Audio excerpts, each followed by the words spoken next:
The basic tenets of Greek astronomy and its idea about geocentrism, namely the idea that the Earth is at the center of the solar system and the Sun revolves around it, was established by the time of Aristotle. However, the details of his system did not become standard until Claudius Ptolemy in the 2nd century AD. By the 10th century AD, texts appeared expressing doubt concerning the Ptolemaic system, but it was not until 1543, within the Christian world at least, the geocentric system was challenged by Copernicus when he published On the Revolutions of the Heavenly Spheres, where he correctly posited that the Earth and the other planets revolved around the Sun. And with the invention of the telescope in 1608, observations made by Galileo further called into question the tenets of geocentrism. Not surprisingly, the Quran adopted the earlier geocentric model. On more research about the geocentric model and its influence on Islam, refer to studies conducted by Professor Rageb Jamil in Tusi and Copernicus, The Earth's Motion in Context, and his other study, Freeing Astronomy from Philosophy, an aspect of Islamic influence on science.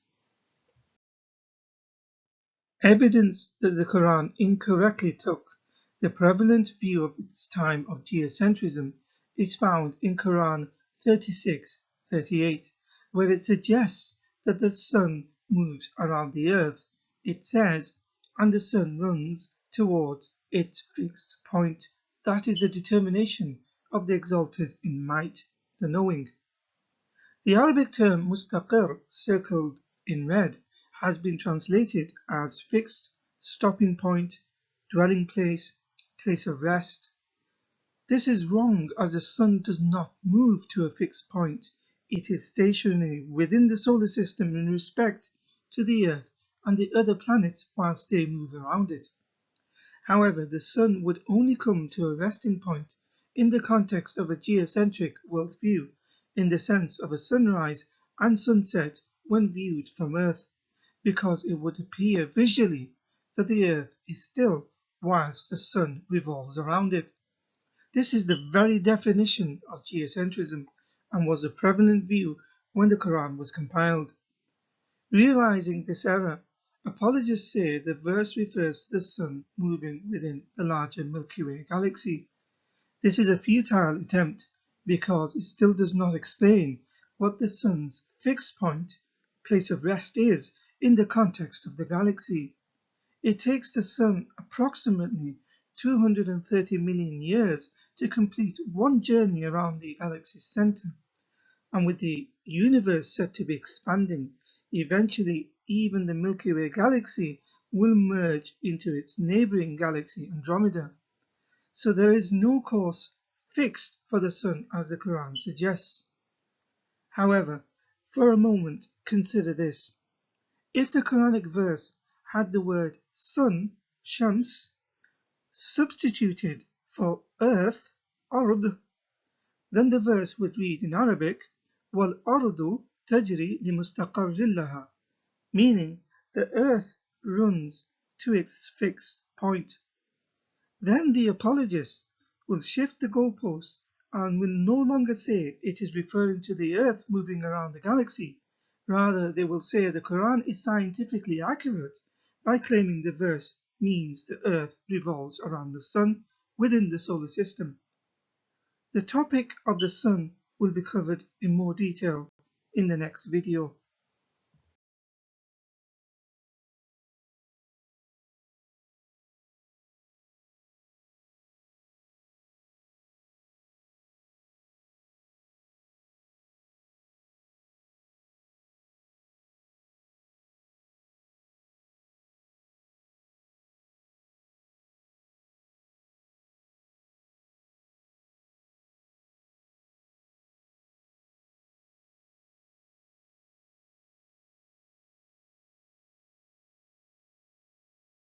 Allah takes longer to create the earth than the entire universe. It says in Quran 41:9-12, say, do you indeed disbelieve in He who created the earth in 2 days and attribute to Him equals? That is the Lord of the worlds, and he placed on the earth firmly set mountains over its surface, and he blessed it, and determined therein its sustenance in 4 days, without distinction for of those who ask. Then he directed himself to the heaven while it was smoke, and said to it and to the earth, Come willingly or by compulsion. They said, We have come willingly, and he completed them as 7 heavens within 2 days, and inspired in each heaven its command. And we adorned the nearest heaven with lamps and as protection. That is the determination of the exalted in might, the knowing. So the verse is saying, as explained by Muslims, although it seems like 8 days in total, Allah created the earth in 2 days, then the mountains and its sustenance in 2 days. This totals 4 days for earth and everything within it. Then finally the rest of the universe in 2 days. All this equals 6 days, which is confirmed in Quran 754 and other places. It is obvious, therefore, that at the time this was written there was no modern concept of the universe, because it says Allah created the earth first, then the heavens. This is obviously not scientific, as the earth did not exist before the stars and other celestial bodies. Please have a look at the link below, which puts into perspective the Earth's position in the context of the solar system, or indeed the observable universe, to realize how incorrect the Quranic account is. Another verse indicating the geocentric view of Earth is in Quran 21:30, where it says, Are the disbelievers not aware that the heavens and the earth used to be joined together, and that we ripped them apart? We made every living being out of water. Will they then not believe? Apologists say the verse refers to the Big Bang, but if that's the case, the Earth did not exist at the point of the Big Bang. It only formed as a planet that went on to sustain life several billions of years after the event, as this diagram shows. The Quranic account seems to be taken from ancient mythology, as long before Islam there was an ancient Sumerian myth known as Gilgamesh and the Netherworld, which is a mythological prologue that assumes that once, a long time ago, the heavens and the earth were united, only later to be split apart. The link to the journal is in the description. The final section of the verse says, Every living thing was created from water. Muslims believe in spirits called jinns. They believe them to be living beings as they work for Solomon in Quran 34:12. Quran 27:17, jinns fought for him in his army, but the Quran says they were made from fire in 55:15. Although the Muslims of today link this verse with every living being on earth being created from water, or requires water to survive, or is made up of some constituent of water within their biology, ancient Egyptian creation myths dating back as far as 2780 BC held that the world and all its life forms were arisen out of the waters of chaos. Hindu creation narratives also describe a primordial sea from which all life came into existence. The link in the description explains the origins of living beings from primordial waters amongst many ancient religions long before Islam. Angels are made from light, according to the following hadith, which, according to Islamic literature, are the third group of living beings created by Allah alongside humans and jinns. For example, in Sahih Muslim 2996, Aisha reported that Allah's Messenger said, The angels were born out of light, and the jinns were born out of the spark of fire, and Adam was born as he has been defined in the Quran for you, i.e., he is fashioned out of clay. Indeed, Quran 15:26 and other verses does say humans were created from clay or mud. The Quran implies that the earth is flat. It says in Quran 91:6, the earth and the one who spread it. In Tafsir at-Tabari, by the early Quran commentator Ibn Jarir at-Tabari explains the word tahaha circled above. to mean basataha, which means spreads it. Quran 79:30 uses a similar wording, but this time instead of tahaha, it says dahaha, which means exactly the same thing. For example, it says in the translation, as for the earth, he spread it, dahaha. Qatada ibn Diyama, an early Quran exegete, says dahaha means basataha, i.e. spreads it. Another early scholar, Abu Hamza, says dahaha means basataha. So does As-Suddi, who says dahaha means basataha. Also Sufyan says dahaha means basataha. At-Tabari goes on to explain dahaha comes from dahu to mean spread. By citing later dictionaries or lexicons to fit with Quranic discrepancies and in an attempt to fit it with the contemporary worldview and modern science, today's apologists say that dahaha from Quran 79:30 means spherical or round shape, like an egg, specifically an ostrich's egg, concluding the earth is egg-shaped and therefore in conformity with modern science. Although this is incorrect because an egg, if stood up vertically, is stretched at the end of its poles, whereas the earth is more compressed at the end of its poles. If the egg is placed horizontally, as pictured here, its shape is approximated to being oval, oblate, ellipsoidal, whereas in contrast, the earth is more spherical in shape. Here is an ostrich egg, and next to it is the most widely used photograph of Earth, the blue marble, taken from space in 1972.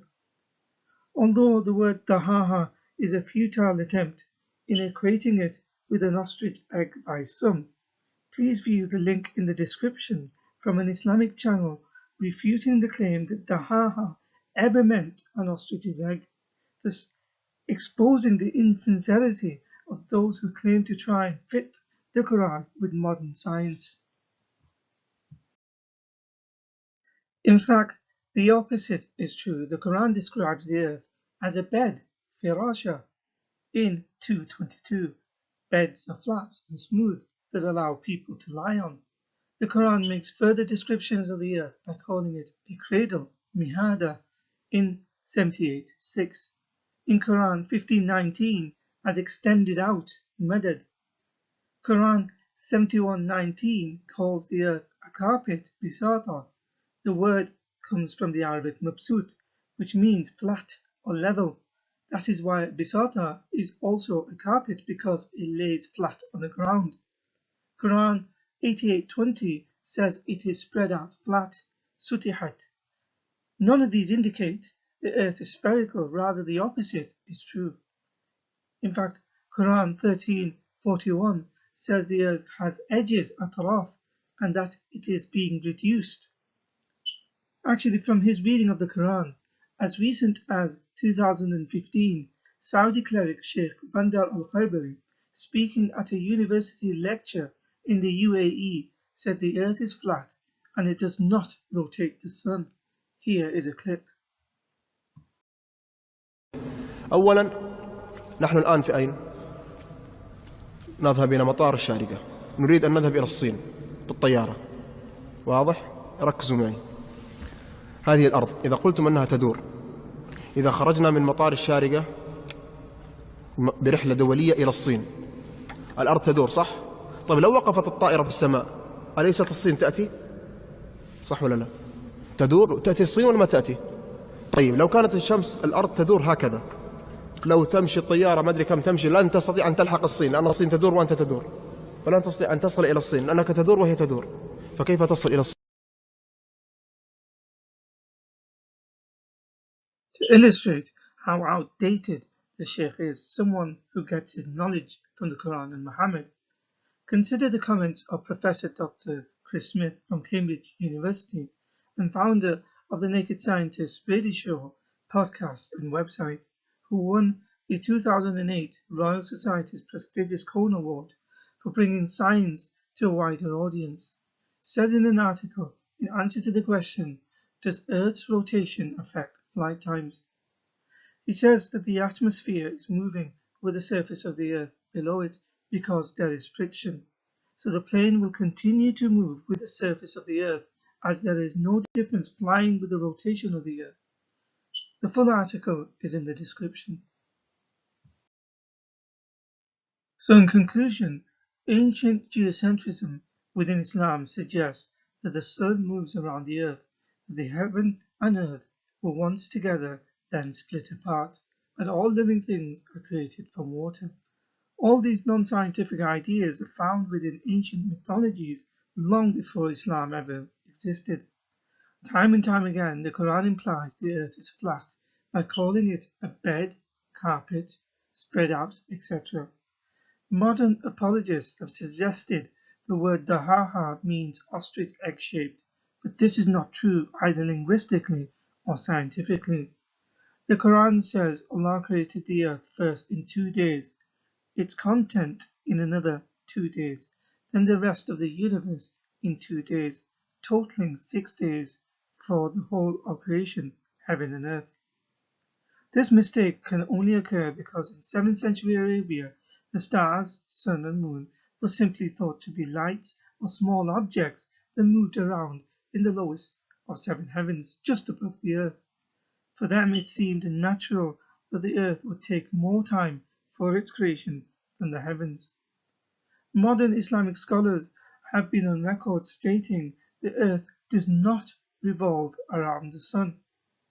If Quranic verses are scientifically accurate, as today's Muslims assert that they are, then why are the scientific discoveries not made by Muslims first? Instead, they are first made by non-Muslims, who never reference the Quran for their discovery or ever rely on it. Then once validated and confirmed by the world, Muslims find an obscure, unrelated, or even a verse that says the opposite to fit it in with modern discoveries. This shows the disingenuousness of the apologists and how the Quranic texts lack a clear and precise meaning.